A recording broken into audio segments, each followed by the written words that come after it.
Everybody knows you. Okay, thank you very much.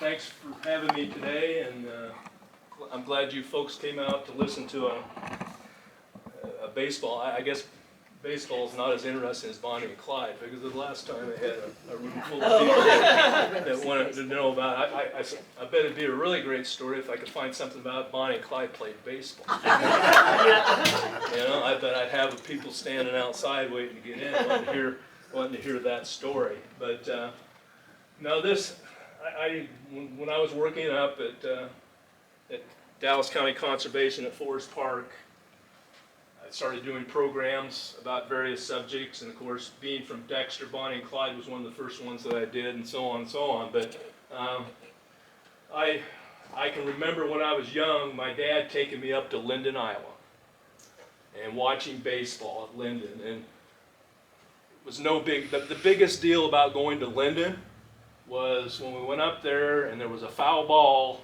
and if you got the foul ball, it paid you a nickel. If you brought it back and gave the ball back, I guess you could keep it if you wanted to, but a nickel back in the 50s, that was big money. So I mean, you took it back and you got your nickel, and I have to say that I never got a nickel. I was never fast enough. There was too many bigger kids. I was, maybe 5 or 6 years old, and there's too many bigger kids that were a lot faster than me at that time. But that's one of the things that I remember about going up to Linden. And the other thing I remember about going up at Linden was we went up at night. Okay? And so you say, well, so you went up at night. Well, back in those days, nobody had lights. Nobody had lights. And I'm going to tell you how Linden got lights. And actually, Linden was the third town in Iowa to have lights so they could play under the lights. You had Cedar Rapids, huge city. You had Des Moines, huge city. And then you had a burg with 316 people. You had Linden, Iowa, that had lights. One of the people that I have talked to, and in fact, a lot of the information that I got is from a gal, and she still is alive and living in Panora. Her name is Linda Ritchie, and her maiden name was Gilmore. And Linda Gilmore, her dad, Lee Gilmore, was the manager of the team. So all these pictures and all this stuff that I have came from Linda when I was researching this program. But Linda said, when Dad turned on the lights for the baseball game, it was like bugs, how a bug light attracts. He said people came out of the woodwork. From miles around, they saw the lights, so they're going to come up and they're going to see what's going on in Linden, Iowa, and it was a baseball game that was going on. So I wanted to do some more research about it, and so, like I said, a lot of the information, or most of the information that I have is from Linda. This is a letterhead, and I think it's very appropriate. You can see Linden Merchants 1953 Open Champs. Probably most of you don't know what the Iowa Open was. Back in those days, this was a semi-pro team. They paid the players. Although, in talking with some of the people that played on the team, not everyone got paid every game. And I don't know whether there was a pecking order.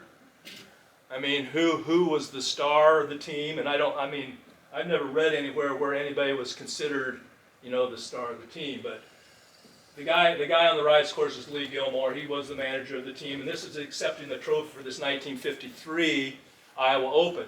That was a big deal, winning this semi-pro tournament, because back in those days, and as I was talking to somebody up here, every town had a team. After World War II, this team was formed in 1946, after World War II. After World War II, every town had a team. Baseball was the national pastime.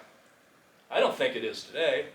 Do you? I don't think baseball is. I don't think there's the following like there was back even the 20s, the 30s, the 40s, the 50s. I mean, when I was growing up in the 50s, baseball cards were a huge deal. I still have baseball cards from the 50s. probably worth more now than, you know, even the common cars. But anyway, but this is the league accepting the trophy in 1953 for winning the Open. They won again in 57. There were a number, like 2 years they were runners up. There's a couple times they were quarterfinalists. They had a good ball club. Lee went to school at Simpson College. All right. Who said all right? Simpson. Yeah, both of us. All right, Simpson grads. But he went there and he graduated from Simpson, and he played football and I think baseball. And then he came back to his hometown of Linden. I mean, when I was growing up, the Gilmores, we played there. I went to Dexfield, and there were Gilmores that were playing sports when I was at Dexfield. And this town of 316 people must have been pretty vibrant, because when they started this team out, it was Lee, and then there were 18 merchants in Linden, Iowa, that put up money to support this team. 18 businesses in Linden. Anybody been through Linden lately? Yeah. Unfortunately, I don't know if there's any businesses anymore in Linden. It's sort of like my hometown of Dexter. I'm so frustrated with Dexter, the way that it is. But there's not much you can say about it. I mean, and Linden was kind of the same way. But in 46, Gilmore and 18 merchants put up the money for probably uniforms. The field that they were going to use is still there. It's south of the old high school. They still, I think, play softball there. There's a fellow that I know who lives in Linden. His name's Vince Van Meer. And Vince kind of takes care of the field still today. Doesn't let it go to weeds and so on. But that field that they played on was a school field. And but that's where the Linden Merchants, where they started to play their ball games.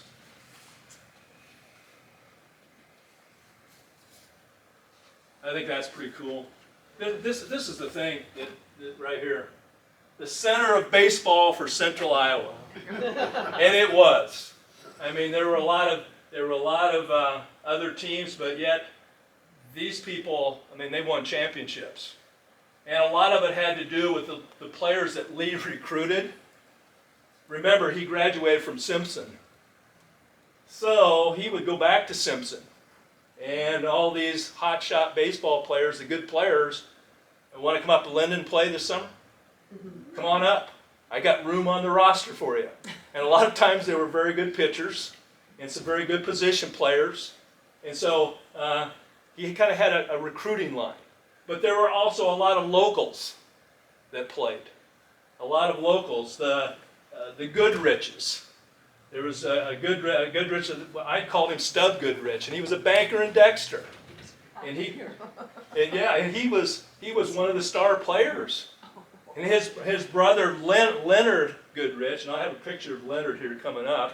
Leonard was a pitcher, a lefty, and it's kind of interesting. He must have been pretty good, because he helped win. In fact, the championship game in 1953, he threw it. He threw it after baling hay all day. After baling hay all day, he comes into town, travels to Des Moines, and shuts the team down, beats them like 4-3. But anyway, you can see usually they played twice a week. Usually it's on Sundays and Tuesdays. The admission was 50 cents for adults and 25 cents for high school, and children came in free.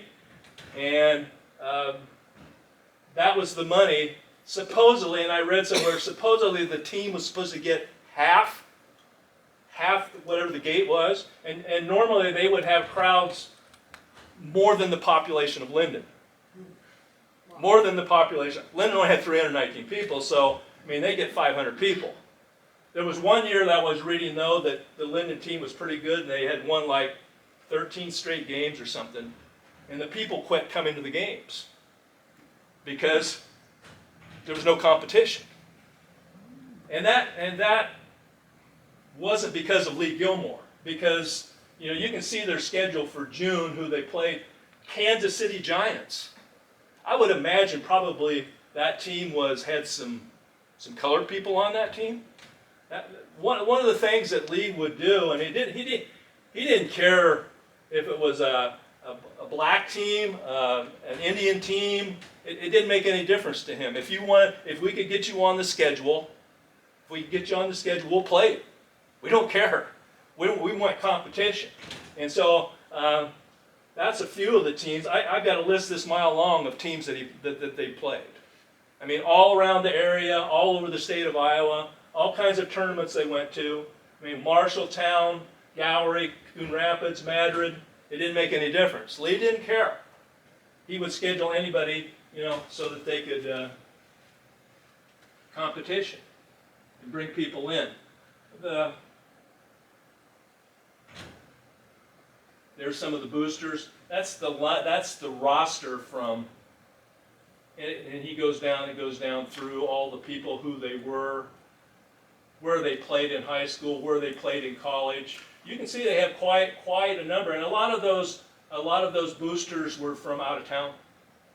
I can see a lot of Redfield people in there. The Redfield Review, Dr. Peace is on there, Dallas County State Bank, Kerr's General Store. That was in Linden. Gilmore's Garage was in Linden.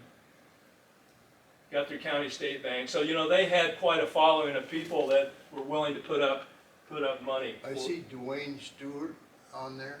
You know Dwayne Stewart? When I was a freshman at Simpson, he was a senior. And in '55, I was playing with the Marshalltown Hansons, and we drove to Linden to play a ball game. And he pitched, I think he pitched that night. Cool. And he's an outfielder, but I remember him as a pitcher. And the Hansons were pretty good. They were loaded with University of Iowa ball players, and I think we won that game.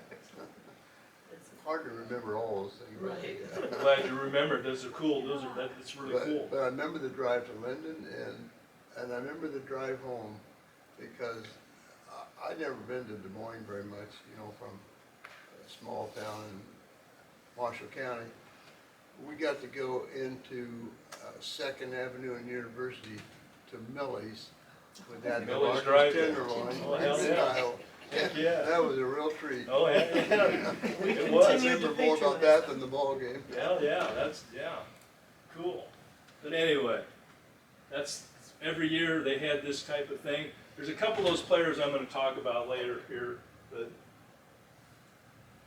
Ballpark Pays Their Way. That's an article that was in the Des Moines Register and Tribune, and it talks about some of the things I was giving you earlier. So did they pay for the lights then? Yes. The money? Okay, the money for the lights, yes.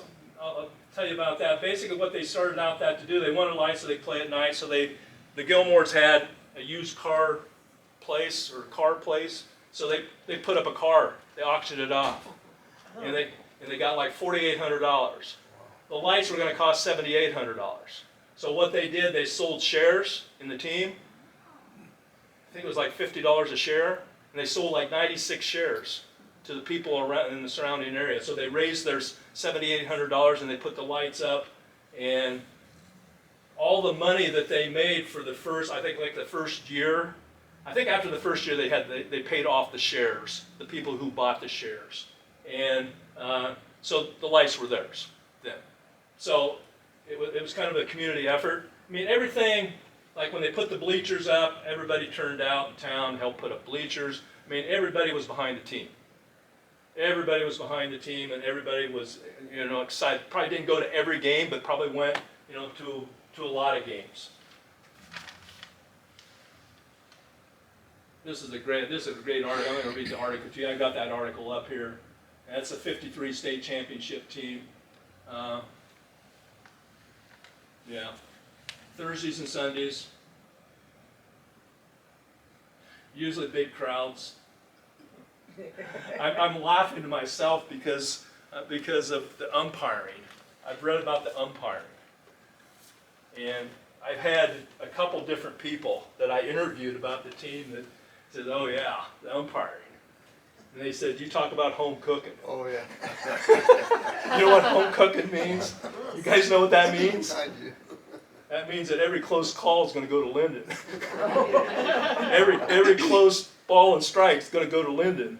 And the one guy was interviewing about that. He says, yeah, he said that usually the umpires were the Mills family from around Redfield and Linden that did all the umpiring.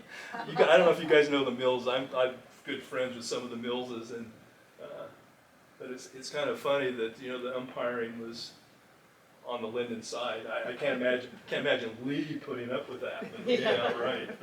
But anyway, so a couple other. I got a friend that lives in Linden that has a Linden jersey. They don't look like that. But I think he was like a bat boy. His name's Mike Kettleson. I don't know if anybody knows Mike. But Mike's a historian. Him and his wife are kind of like the historians of Linden. They have a lot of interesting stuff from this era. Linden Nips Gallery 4-3 in the final. That was for the state championship. Linden pitching good. It was good because they had a bunch of young pups from Simpson that were throwing for them. Guys that could probably throw pretty hard, but they were young. I mean, they were young guys that did that. Another picture of Lee. Here it is. This is Leonard. This is Leonard Goodrich. This is great. He's on his farm all tractor, and that's what he did for a living. This is what he said. This is his in the interview. He says nothing balls earns the championship. And if you read the article, it says he said he said my arm it was worn out from throwing hay all day. He said I had nothing. He said I don't even know why Gilmore was pitching me, to be real honest. And he said so I threw slow curves all night, slow stuff that had nothing on it. And he said these people couldn't hit it. They couldn't hit it. But that's typical of. I mean, they had other jobs besides playing baseball.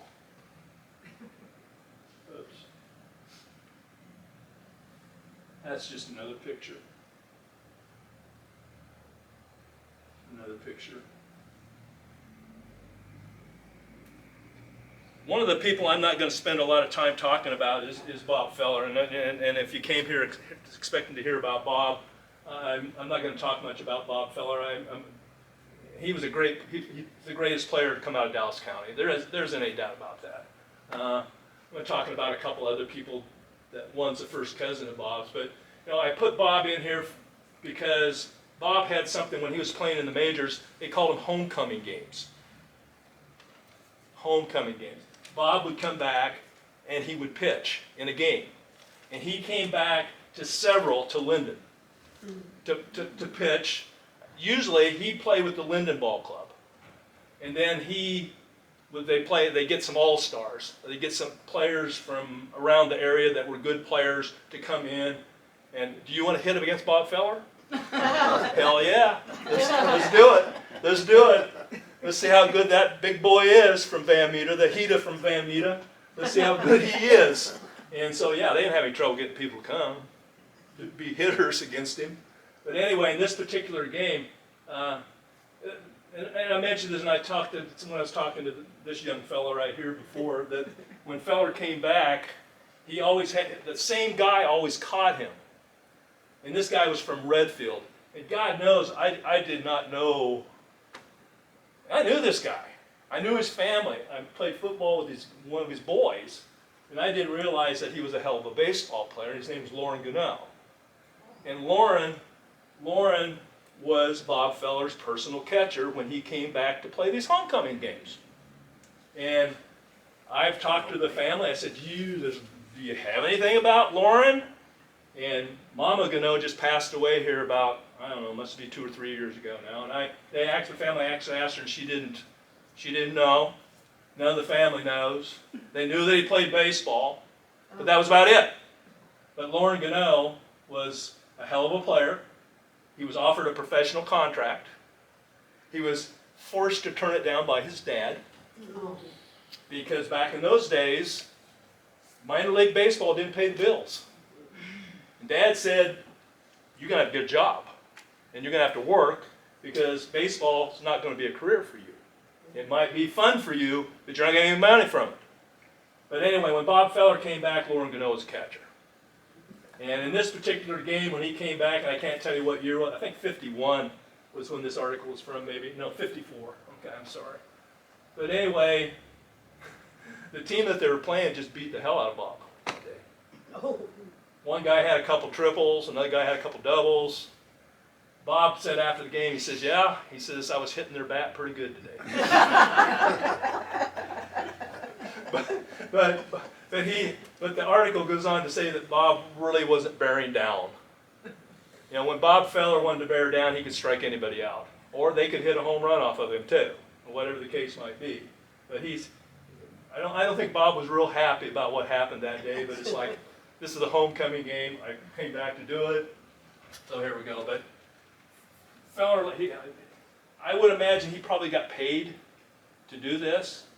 Bob didn't do many things without getting paid for it. I'll just put it that way. And I didn't know Bob Feller. I never get to talk to Bob Feller, but I've read a lot of articles about Bob and kind of his attitude sometimes. And in talking with this young guy, he was telling me when he talked to Bob, he was in a good mood the day he talked to him, but some days he wasn't in a good mood. So, but I think Bob, like I was telling him, that I think Bob was a little bit jealous of what the major leaguers were getting after he gave up the prime years of his career in the service, and he didn't get paid. I mean, he got paid big bucks for back then, but $1 million now, and they're paying $1 million to pitchers that couldn't touch Bob Feller today. No, there's no way.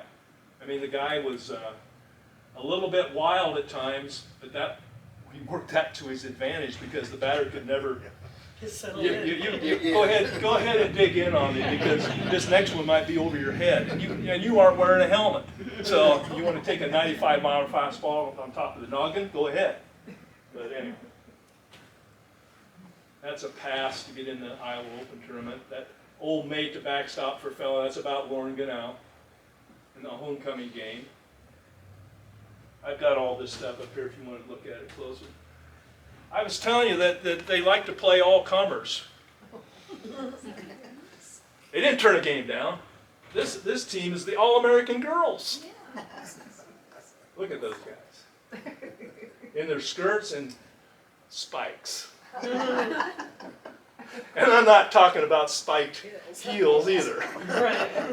I'm not talking about that. But anyway, this team showed up. And that picture was taken at Linden, Iowa, and they showed up, and I think they got a pretty good crowd that day to see the Linden Ball Club play the All-American girls. Now, you have to understand, they exchanged batteries. Now, I'm not talking about a car battery or batteries. A battery is a pitcher and a catcher, okay? Everybody knows that.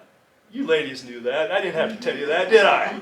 No. But anyway, in other words, the Linden male pitcher and catcher pitched for the women, okay? And the girl pitcher and catcher pitched for the opposite, okay? So the girls were batting against women and the men were batting.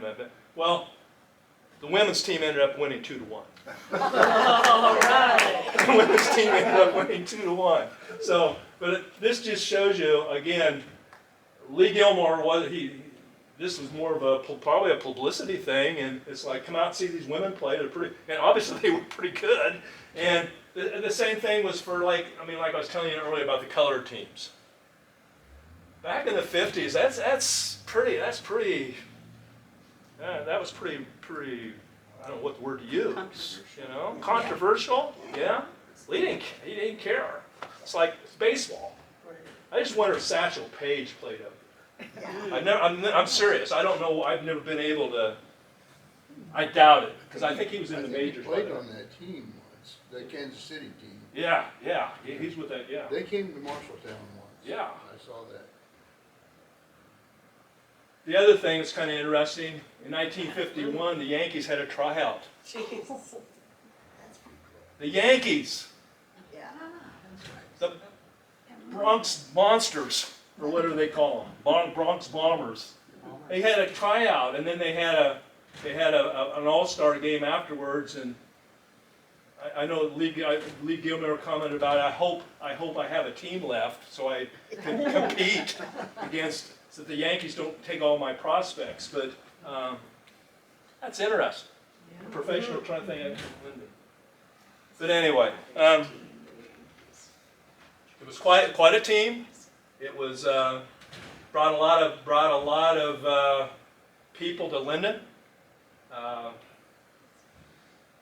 interviewed a fellow by the name of, you probably, I don't know if you've heard of him, Bill Graney was his name. And Bill was from Perry, Iowa, and he played professional ball at a triple I level, they called it. It was the next thing up was the majors. But he played at the triple I level, and like in 1951 and 52, he played with Linden. And I went up to Bill's house, and I was looking at the interview. I still have it. The interview that I did with Bill Graney on 7/14/09. 15 years ago. I can't believe it's 15 years. Bill has passed since. And I went up there because about his professional baseball, and I was putting this program together and that kind of thing. And then it got to that he played for Linden. And he was telling me some stories about his time at Linden. And he was talking about a couple of the players. And there was a player, his name was John Paul Mills. Anybody heard of the Millses? But from Redfield, John Paul played for Redfield, hell of a football player, All-American at Simpson College. Yeah. So, but anyway, John Paul was in his younger days, and he was a really good baseball player. But anyway, Bill Graney was telling me about they were playing a game up there, and John Paul was playing right field.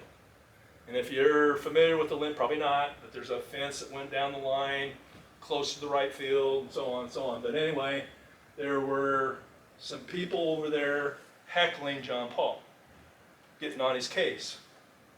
I don't know what they were saying, probably not nice stuff. Yeah. But anyway, so the third out of the inning, you're supposed to run back to the dugout, right? Uh-oh. John Paul runs over to the fence, and he picks out the one that's doing the heckling.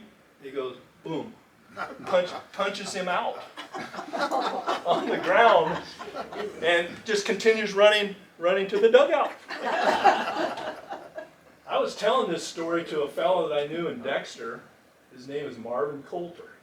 And Marvin was telling me, he says, well, you know who that was that he punched out. And I said, no, tell me. And he said, it was Howard Marsh from Dexter. He said Howard had it in for John Paul because that Dexter and Redfield played. I suppose they played against each other in football or whatever. And he said, you heard what happened after that? And I said, no, what happened? And he said, well, Howard wasn't happy. Okay, Howard wanted his revenge.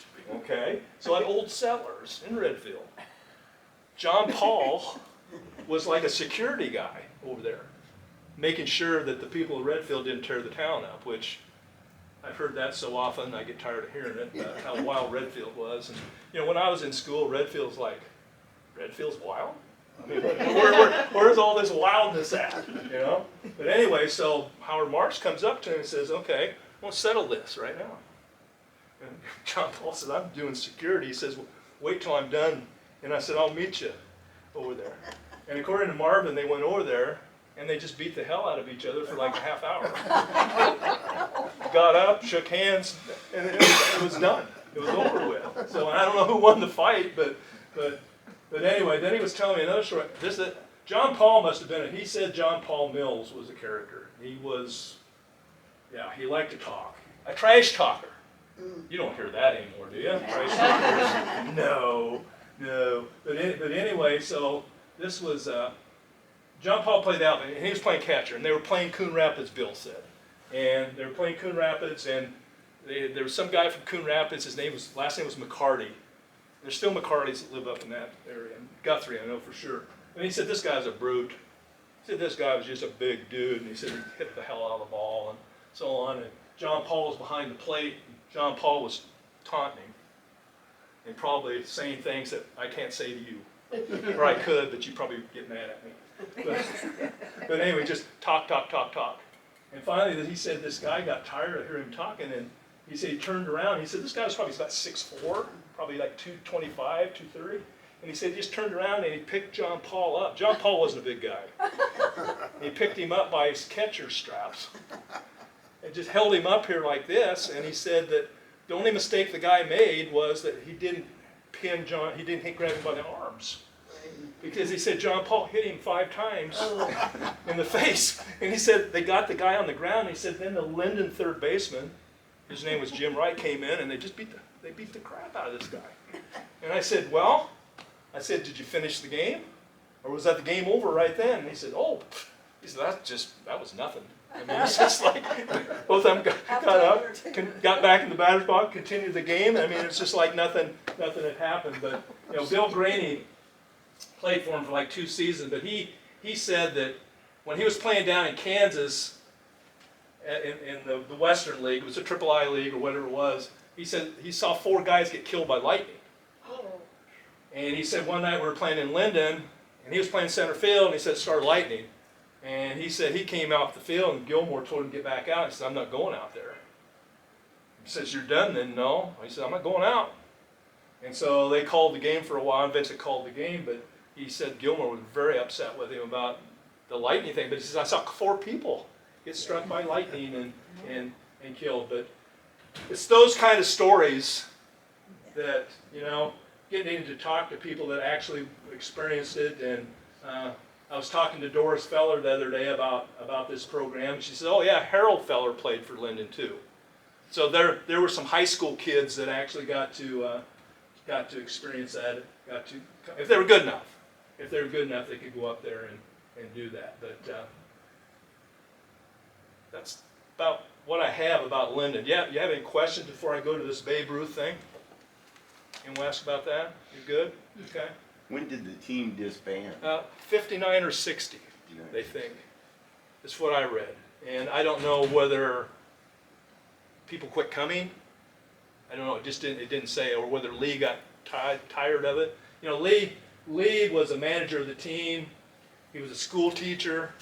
He was a Hall of Fame umpire too. He umpired for like 20 years of umpiring and so on. Okay. I think baseball was just fading out. The Marshalltown Anthems stopped about the same time. Yep. Yeah. I think, yeah, it used to be that this Iowa Open thing, because I can remember reading in the newspapers when I was like 6 or 7, and reading the sports page and seeing stuff about this tournament, this Open tournament and so on. Okay. The second part of my program here is about Babe Ruth, and about when Babe Ruth came to Perry, Iowa. A little background on that: Babe Ruth and his pal Bob Musial. No relation to Stan Musial, if you know who Stan Musial is. Played with the Cardinals, different spelling of the name, whatever. But Bob Musial and Babe Ruth were the 2 that came to Perry. And it was called a barnstorming trip. And these barnstorming trips with these professional baseball players started like in the 1919s. I mean, it started, where people would go out and a baseball player would go to a town and play with a team or put on a hitting exhibition, and they would pay him money. And they could actually make more money on their barnstorming stuff than they could playing baseball. I mean, this barnstorming thing, when Babe Ruth came to Perry, he was going to make more in that potentially than he had made playing baseball for the Yankees, and he was getting paid a pretty high salary. But anyway, so there was kind of this history, and then the baseball people got involved and said, no, we aren't going to let you do that. And don't ask me why, but they just said, we're not going to let you go out and put on hitting exhibitions or play with teams, or maybe you're going to get hurt or something like that. So we're not going to let you go out and play ball. Babe went out. Him and Musial went out in 1921 after the World Series. They didn't have permission of the Commissioner of Baseball. They went out, came back, got suspended the next season for 29 games. Now you tell me, Babe Ruth was an all-time hitter, home runs, 714 for many years. How many home runs would he have hit in those 29 days? And they took their World Series bonus money away from him. Commissioner Landis was a butt. Landis was a butt. And he wanted to make sure everybody knew, who the boss was in this case. You're talking about the biggest star in baseball, had broken all the home run records. Previous to when Ruth came in, it was a lot of small ball, it was a lot of hit and run, a lot of bunting, a lot of that stuff. And then when Ruth comes in and he starts hitting home runs, and people want to see home runs, the whole game changes. Back in the 20s, and somebody mentioned this, baseball was kind of fading away still strong in the 50s, but in the 20s, wow, was baseball something. Everybody wanted to know about baseball. There was like 22 radio stations that they couldn't broadcast to everybody. The only way most people could find out about baseball was in the newspapers, reading the newspapers, and they all knew about Babe Ruth. Babe Ruth was the biggest star of all. Okay? So, baseball was at its peak. I guess that's what I'm trying to say. And Ruth and Musial were going to try to take advantage of it. But anyway, so in 1922, after the World Series was over, they had played the New York Giants, and they lost to the Giants in the 22 series. Musial and Babe Ruth had already booked this thing, but they hadn't had permission yet from the commissioner. And so Ruth had talked with Landis, and basically Landis gave in and said, okay, you guys can go. So they were going to come to Perry, Iowa. Perry, Iowa was their first stop. Perry, Iowa was the first stop. And the American Legion had contacted Ruth and his agent or whatever and arranged for them to come and play in Perry. So as a baseball fan or as a person in Perry, Iowa, 5,300 people, Babe Ruth had just played in front of 38,000 people. He just played in front of 38,000 people, and now he's coming to Perry, Iowa, where he's probably going to play in front of 1,000 people. But we're going to get to see Babe Ruth in person. He's going to be here. And he's probably going to be close enough that maybe he'll sign an autograph for us, or maybe he'll get close enough that we can actually touch him or something, But, Babe Ruth was that star. Bob Musial, the guy that was with him, you don't hear much about him, do you? He should be a Hall of Famer. He had Hall of Fame numbers. He was so good of an outfielder. But his biggest problem was this: he didn't care. He was indifferent. And he was arrogant. And he was nasty to the press. And so he's never been elected to the Hall of Fame. And probably the guy, you guys know what hitting for the cycle means? Yeah. You do, young man. You don't tell him either. Yeah. Hitting for the cycle, you know what that means? Yeah. What is it? When you hit every base and then home run. Single, double, triple, home run. He did it 3 times for the Yankees. No other Yankees ever done that. Look it up. No other Yankees hit for the cycle 3 times like this guy did. He's not in the Hall of Fame though. But he did like 2 things that Babe liked.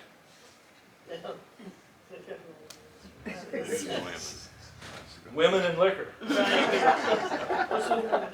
So they think that pair, Musial and Ruth, that's probably the reason why they got along so well, was that they liked the same things. But anyway, so this thing was planned that Babe was coming on Friday the 13th, coming to Perry, Iowa. They were selling tickets anywhere from $2.50 for box seats down to general admission for $1 and 50 cents for kids, and they were anticipating a huge crowd. Babe Ruth and Musial were to get the first $2,000. After that, the American Legion could keep whatever. Okay? Forecast is just like, it reminds me of this whole year. Weather forecasting. It's supposed to rain, but it's sunny. It's supposed to snow, but it doesn't. They can forecast when the wind's going to blow. I do give them credit when they can do that. But anyway, they were forecasting a nice, fair, sunny day. They got a rainy, overcast, cloudy day for Babe Ruth and Bob Musial coming to Perry, Iowa. So the ticket sales, not good. They eventually sold like maybe 1,000 tickets. Maybe took in $1,500. And most of that money went to Babe and Bob. The American Legion didn't make a whole lot of money out of it. It's interesting, I was telling you about Babe the week before was in Giant Stadium or Yankee Stadium, 38,000 people. Now he's coming up to bat against a Pella team. They played Pella. Perry and Pella played against a pitcher by the name of Versteg, the Dutch pitcher. And the mighty Versteg strikes Babe Ruth out. Strikes him out. That makes it more cloudy. That makes it more cloudy for the Babe. But, okay, according to, you guys know who Sec Taylor was? Oh, yeah. Sec Taylor Stadium, Yeah. Sec Taylor, the sports writer. Sec Taylor was at the game, okay? And according to his account, before that strikeout pitch, the Pella pitcher was on the mound and he coughed on the ball. The old spitball. The old spitball. And Babe Ruth saw him do it. And he mumbled something about Bush League pitcher. But then the Bush League pitcher with the spitball struck him out. But Babe said, I'll get even the next time. Which he did, but I'll tell you about that. But anyway, so there was a Pella team and there was a Perry team. Ruth played for the Perry team. Musial played for the Pella team. Bob Musial hit a grand slam home run first inning. The pitcher that the Perry team had brought in claimed that he hadn't warmed up enough, and that's the reason why Bob Musial hit a home run. Sec Taylor said the ball was hit so far that Bob Musial could have been around the bases and sitting in the dugout before they found the ball. That far. That same inning, the Perry team, Babe Ruth, hit a triple. Said it went just as far as Bob Musial's. You know how big Babe is? Yeah. He made it to third base.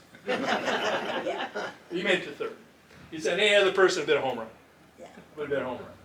But anyway, so long story short, the Perry team ended up winning the game 12-4. After Babe struck out, the next time that he faced the Versteg, the Dutch pitcher, he knew that, I don't know how he knew a curve was coming, but he started stepping up in the plate. In fact, they said he stepped up like 8 feet out of the batter's box. And who's going to tell Babe to step back? Right. Nobody in Perry, Iowa is going to. But anyway, he had done a triple. So he had like 2 triples and a strikeout and a single for that day up there at Perry. After the game was over, I have to say this, and this is, I just read this, and it's kind of disgusting, but there was a group that showed up during the game. And you have to understand about Perry, Iowa in 1922. Perry, Iowa had a Ku Klux Klan following. It was a hotbed for Ku Klux Klan. Look it up. I mean, you can find out. I mean, around this area, it's a Ku Klux Klan. There's stuff in Stuart, Iowa about it. Greenfield was like the headquarters. But anyway, the Ku Klux Klan was quite active in Perry. But anyway, during the game, there was a group that showed up called the Merry Minstrels. The Merry Minstrels were white guys with black faces. And they did that, and actually, I don't know, I think I've seen this picture before somewhere where Babe Ruth posed with one of them. Which, you know, not good. But nothing was said back in those days. But when I read that, it's kind of disgusting that somebody would do something like that. But after the game was over, they went and they had a banquet at the Knights of Columbus. They were afraid that the Ku Klux Klan would show up. They never showed up. Actually, the Ku Klux Klan was very calm that day. They were very anti-Catholic. Babe Ruth and Bob Musial were Catholics. And they were afraid that they would come up but Babe Ruth had enough respect from the Klan that they didn't show up that day. But what a day for Perry, Iowa. A barnstorming, and Perry was the first place in Iowa. He actually came back to Iowa one other time in 1940, and people are telling me he came to Stuart, Iowa. I'm looking for the article. Maybe Bob Cook has it. I thought maybe Bob would be here today, but I don't see him. But I'll have to give him business about that. But 1940, I know in 1940 he was in 8L, and he put on a hitting exhibition. So he must have maybe stopped by Stuart too at that particular time. But anyway, Babe Ruth, this was actually the picture out of the Perry Chief paper that they put in there. That's the article. We used to up at Forest Park have newspapers all the way back to the middle 1800s with the Prairie Chief. And I actually found these articles from a 1922 newspaper. I think I talked to Pete up there, and I think they've gotten rid of the newspapers. There's the box score. He played first base, Musial played center field. That's a picture, not a very good picture. Babe Ruth, Bob Musial, J.C. Collins, the manager of the Prairie team. This guy right here is a guy by the name of George Toomer. He was a very good baseball player. In fact, George Toomer was supposed to play first base, and Babe Ruth bumped him off, and he had to play right field. Babe said, "I don't want to run out there. I don't want to run." But anyway, this last thing, I just want to say a little bit about this fella. This is the first cousin of Bob Feller. His name is Hal Manders, and Hal Manders lived in Dallas Center, and I was fortunate enough to be able to talk to him. If you don't believe me, here's the notes I took that day of the interview that I did with him. He did have over in the Waukee Library, there was a section over there that had his memorabilia that he donated. I don't know, they've taken some of it out. I still think there's a little bit of it left over there. I haven't been over to Waukee here for a while. But Manders was his first cousin. Manders was a hell of a pitcher himself. Not as good as Bob Feller, obviously, but he played in the major leagues, played with Detroit and the Chicago Cubs. He had some interesting stories as well. He grew up in Waukee, played 4 sports or 3 sports in Waukee. Baseball was probably, I don't know if it was his best one. He played basketball, was pretty good in basketball as well. But I had an article from the Waukee newspaper about him pitching in high school against Van Meter, okay? And he allowed no hits that day, but the score was 11-7. So I said, "How?" I said, "You pitched a no-hitter." "Yeah." "They scored 7 runs." "Yeah." He says, "I didn't have good fielders, Rod." He said, "We made a lot of errors." So they scored runs, but they didn't hit the ball. Or they hit the ball, but we made errors. It should have been outs. But anyway, that was kind of funny when he talked about that. He started playing with Bob Feller. Bob Feller's dad, Will Feller, made a field over at Van Meter. It was called Oakview. You guys ever heard of Oakview? Probably not. But anyway, he built that field for a a Legion team that had Legion ball. And Manders and Feller and this guy, a fellow by the name of Niall Kinnick, played together on the Oakview team. Can you imagine that? You got a Hall of Famer baseball, a Hall of Famer football, and then a guy that played in the major leagues, all on the same team. But Manders told me, he said his Feller's dad wouldn't let him or Bob pitch. The first few years, he said, "You're too young to pitch, so we're not going to pitch you." They played other positions besides pitching. And then they did, obviously, they got to pitch, and both of them were very successful. But one of the stories he told me about Niall Kinnick, and this is great. This is one of the great stories that I get to hear from people like Manders. But he was saying, "Yeah, we come to ball practice at Oakview, and all of us would show up, and Bob would see Niall Kinnick, and Niall would be carrying his football." And he said Bob would just get irate at Niall Kinnick, the Heisman Trophy winner, and Bob Feller's chewing his ass out. "What are you bringing your football for, Niall? This is baseball practice." And he said between practice or whatever they were doing, he said Niall would be over practicing his drop kicks, kicking it over the backstop. And he said, but it just infuriated Bob. Just infuriated him that Niall would do something like that. But Manders was telling me that he was the first Dallas County kid to be recruited to Iowa on a baseball scholarship, pitched down there. He said, if you want to know why Niall Kinnick came to Iowa, it's me. He says, I recruited Niall Kinnick to come to Iowa. And he said, and if you want to know my opinion, he says Niall Kinnick was a better basketball player than he was a football player. Oh. That's according to Hal Manders. But anyway, And the rest is history about now. Kenny played basketball for 2 years and then won the Heisman his senior year in college. So anyway, but Manders had some really good stories, and he actually was the one that started this South Dallas County Little League thing. That was a big deal in the 50s and the 60s. But over in his museum, I was telling the young fellow up here about there was a time that he was over there looking at his artifacts that he had donated. I mean, everything, his contracts, bats, balls, everything. But anyway, there was a pair of shoes that were there. And he said, yeah, he says, those are the shoes that Bob gave me. Bob Feller? Yeah, Bob gave them to me. And he says, well, he says, you better hide them if Bob's coming to this museum. Why do we want to hide them for? He says, because Bob will want them back. That was funny the way he said that. But you don't hear much about Hal Manders. I mean, Bob Feller, obviously he is the guy, but he was a star in his own right as well. Any questions you want to ask me? I've kind of rambled here a lot, so, but Delightful.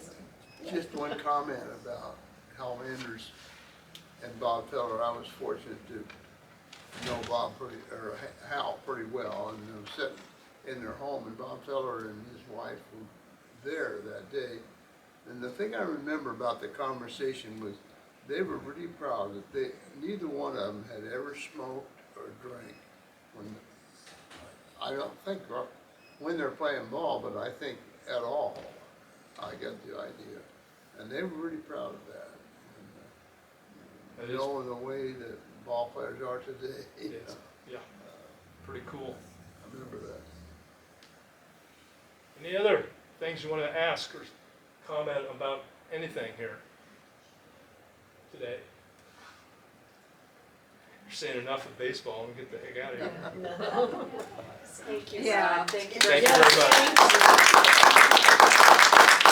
I'm Robbie Wilson. I am the president of the PALS organization, People Active for Library Service. And we are so pleased to see all of you here today. We enjoy putting these programs on free of charge to the public. We do what we can to support programs at the library. We have a few programs we do for children during the day, and these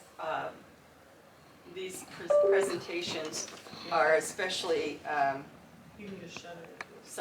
something we enjoy doing. You will find a flyer over on there's a little table just on the other side of the booth that's set up in the front of the library. This is our next program. It is David Connon is our speaker, and he is going to do a presentation about Josiah Bushnell Grinnell and the Underground Railroad. And there's a lot of interesting history that he's going to be providing us with, and we want you to be sure to come if you can. It's June 22nd at 10 a.m. here in the library again. And we'll have more programs coming up in the future. We're always looking for subject matter that interests the public. If you have some suggestions you'd like to tell somebody at the library, and they'll pass those on to us, and we'll do our best to get some programming in here that you enjoy. Also, there is a flyer that you'll find up on that table as well. It's about joining the PALS or supporting the PALS. We would love to have you. Your input and your interest is very important to us. So, please, if you have an interest, please take a look at that flyer for us. Again, I want to thank Rod for coming today. We really enjoyed it. There's a whole table here, and you're welcome to look at that. And there's coffee, cookies, water over here. Before you leave, we've got a program coming up at the Historical Village in Panora. And you guys are going to have they're going to do an underground railroad thing here. On the 22nd. On the 22nd. This is on June 15th. And this is actually the Underground Road in Guthrie County, a guided tour. So we actually We have a little program at 9 o'clock at the Historical Village, and then we jump in our cars, and you will follow me and Christine around, and we're gonna show you these different spots out in the wilds of Guthrie County. And let me tell you something, it's wild out there in some places in Guthrie County about these places where the actual Underground Railroad was at. And of course, you're talking about slaves escaping from, basically from Missouri and going to Canada, and the route that they went across in Guthrie County. So pretty interesting stuff. And I don't know, Christine's telling me we have a lot of people that have signed up for it. So And the event is up here on the laptop. Apparently this is not working with me right now, but the other thing, the young, what was the guy's? Joe Joe. Reese, my dad, Joe Reese. there he is. Joe has a ball that he wants to give away to anybody. Oh, That's what he said. It's signed by Bob Feller. So if anybody wants the ball, Joe, We should add a drawing. Yeah. if anybody wants it, Joe says it's yours. So he already has one, so. Put, everybody wants to put their name in it, since we're gonna, Joe, I didn't know you were gonna do that. It's pretty Not cool consult stuff. with the rest of Okay. the committee. I was gonna do something. I'll see if I can get some papers or something and, yeah, and grab papers something. with your name in. chop. So don't leave. Chop. Have coffee and cookies before you leave, and then for the drawing. Yeah. Okay? We'll And have a once- snack, go Yeah, have a snack, If and then anybody's we'll really rock. interested in it, they can just send it. Sure, no, well, we're gonna make them draw. Okay. I think you got people interested. Once again, okay, so, I got a number, I got a number. you got a number? So, How you gonna do that? between 1 and 16. And have everybody that No, wants you one? pick a number. Oh, okay. Picking it 1 and 16. 13. 1, 2, 3, 4, 5, 6, 7, 8, 9, 10, 11, 12, 13. Okay. Do you want the baseball? Sure. All right. Thank you. Oh, but you still have to have coffee and It's cookies. gonna have a good ball. Anyway, count thank that you. wrong? Yeah, well, whatever. Wow. Maybe you'll get this. All right. Oh, it was good, and it wasn't already in your hands.